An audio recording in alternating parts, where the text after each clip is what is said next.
Marco et Jean-Claude sommes très heureux de te retrouver. Oh oui.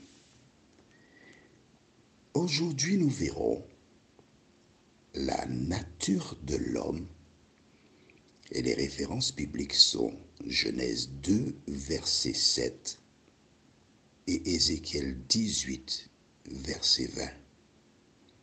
Genèse 2, verset 7 et Ézéchiel 18, verset 20. Juste avant d'aborder ce thème, recherchons la présence du Saint-Esprit. Saint-Esprit, nous voici devant toi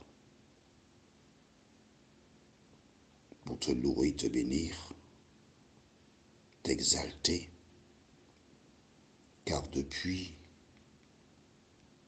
un moment, tu nous parles, tu nous éclaires, tu nous conduis dans le chemin que nous devons suivre. Merci Seigneur. Alors que nous allons ouvrir une fois de plus la parole, merci de sceller cette dernière dans nos cœurs et que nous ne puissions plus écouter les hommes, mais que nous soyons sensibles qu'à ta voix, Seigneur. Cette grâce, nous te la réclamons au nom de Jésus et pour ta gloire éternelle. Amen. La nature de l'homme. Comment Dieu a-t-il créé l'homme?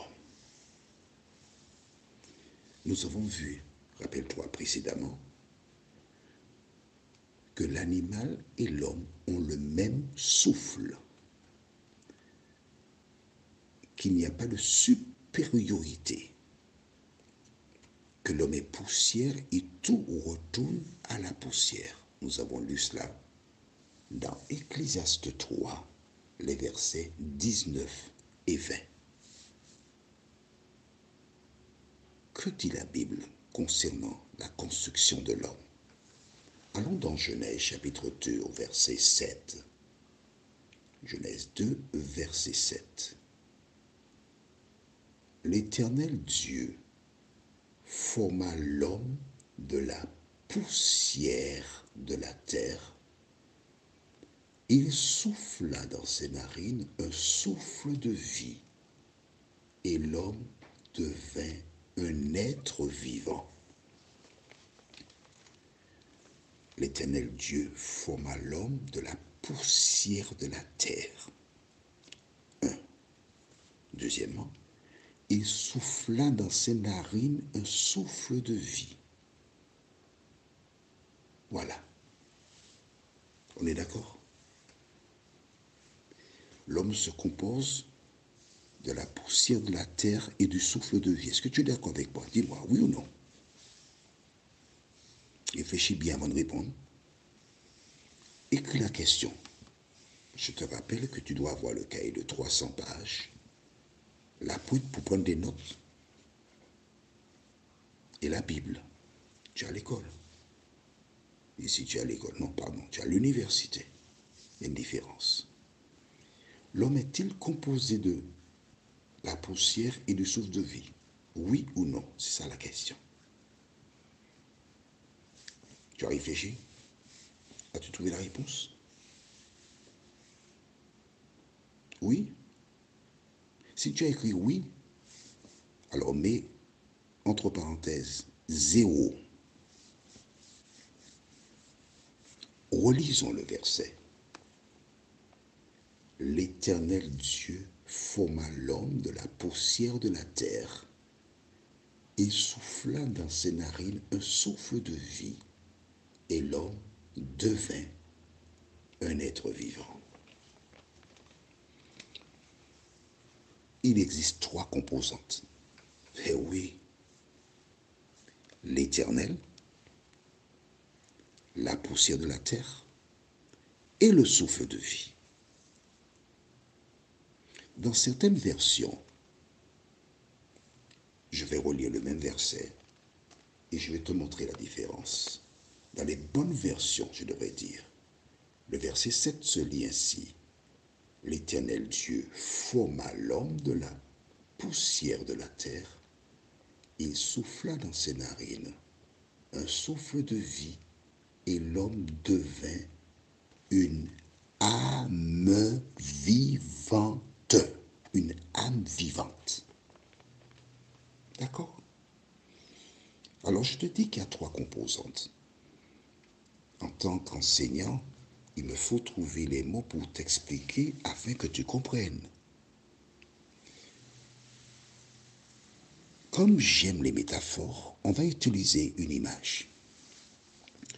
Tu es chez toi, en Europe, vers 20 heures, à certains moments de l'année, vers 20h40, le soleil descend. Que fais-tu? Tu vas actionner l'interrupteur et tu as la lumière. D'accord? Dans la construction de l'homme, Dieu est l'interrupteur. L'homme, c'est l'ampoule. Et le lien entre l'interrupteur et l'ampoule, le souffle de vie, c'est l'électricité. Est-ce que tu comprends la métaphore? Écoute attentivement. Pour l'instant, tu regardes... Oh oui, tiens, laisse-moi te dire. Aujourd'hui, nous sommes le 24 juin 2024. Certes. Et ce que tu écoutes, c'est la causerie du 24 février 2025. Tu vois, ça tombe pile poil. Il est quelle heure? Actuellement 4h11 en métropole et 22h11 aux Antilles. Pourquoi? Parce que j'ai conservé l'heure des Antilles sur mon ordinateur et le portable me donne l'heure d'Europe. Il faut que tu saches que les audios que tu entendras en 2025 auront tous été enregistrés au cours de l'année 2024 parce que Dieu est un Dieu d'ordre et il faut que les choses se fassent avec ordre, avec un plan. C'est pas ouvrir la Bible et puis prendre un verset à gauche ou à droite. Tu vois bien qu'il y a un plan. On sort d'un point A pour aller au point Z. D'accord? Bien. Revenons à notre métaphore. Comme nous sommes le 24 juin, il y a la Coupe d'Europe. D'accord? L'Allemagne, la France, il semble que la France a battu 1-0 l'Autriche, quelque chose de ce genre. En fait, là maintenant, pour ne rien te cacher, je ne regarde pas les matchs de foot parce que ce qui est prioritaire pour moi, c'est la parole de Dieu. Parce que après un temps, c'est un autre. Il y a longtemps que j'ai regardé un match de football, très longtemps. Alors, restons avec notre métaphore. Tu es assis et tu vas regarder un match France-Pays-Bas. 21h. À 21h, moi je dors déjà, donc je ne peux pas regarder cela. Et quand le match s'est achevé, que se passe-t-il? Pendant le match, tu as déjà dîné, par la mi-temps, on a fait la vaisselle. Au terme du match, tu fais quoi? Tu laisses le séjour, tu te rends dans la salle d'eau. Il ne faut pas à la salle d'eau pour te brosser les dents. Il ne faut pas te coucher comme ça, hein? Mais non. Que fais-tu? Tu éteins la lumière dans le séjour, tu actionnes l'interrupteur qui est dans la salle d'eau ou à l'extérieur. Et que se passe-t-il? L'électricité qui jusqu'à présent alimentait l'ampoule qui était dans le séjour se rend dans la salle d'eau. Quand tu as terminé, l'électricité va dans la chambre puisqu'il te faut éclairer la chambre. Et quand tu as fini, tu éteins. Où va l'électricité? Nulle part. L'électricité reste là, en attendant d'être actionnée à nouveau par le biais de l'interrupteur. L'électricité reste à sa place. En clair, c'est Dieu qui donne la vie. Et quand il veut donner la vie, il appuie sur l'interrupteur. Clac! L'électricité va à l'ampoule. Le souffle de vie va à l'homme. Et c'est ainsi que les choses se passent. Maintenant, quand l'homme meurt, cela veut dire que le souffle de vie ne va plus dans le corps de l'homme. C'est ça la mort.